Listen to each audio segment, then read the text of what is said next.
you can make 4 scones out of here. They're pretty big scones. If you want to just kind of cut into 6, you're welcome to. I'm gonna cut mine into 4. And here they are. Putting them aside because the next thing we're gonna do is we're gonna get the toppings ready. So in your kit, you're gonna dig in and you're gonna find the savory sprinkling and the sweet sprinkling. And you need 2 bowls here. I have these 2 pretty colorful bowls. You could just sprinkle from the bag, but I think it's kind of prettier to do this. And if you can guess by the name, the savory sprinkling is Parmesan cheese, and the sweet sprinkling is just some turbinado sugar. And you're really welcome to make all of them savory, all of them sweet. I don't think I would mix them. That's something I wouldn't do. Here we are. Okay, and so we're gonna have that ready. The next thing we're going to do is to get our baking sheet ready. So what I have here is a baking sheet covered in parchment paper. I'm just gonna slide here on my surface.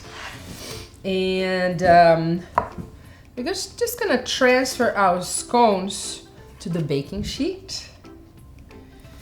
And I measured like a couple of tablespoons of that same heavy cream that we used on the scone. I just have some here, and with a pastry brush, I'm gonna brush the top of my scones here with some of this cream. And you can ask, like, why do we do that? Well, I have a little science explanation for you. The cream has both some protein and some sugar.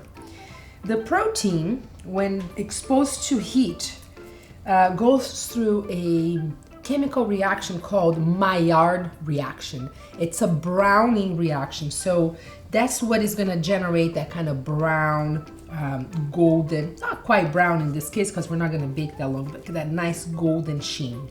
The same thing happens to the sugars there in the milk. So this is like something to make that glossy, beautiful, golden brown sheen. And I'm gonna make 2 and 2. So I'm getting some of my Parmesan cheese or savory sprinkling in a couple of them, and the sugar sprinkling in a couple of them. This is a really delicious and pretty quick recipe to come together.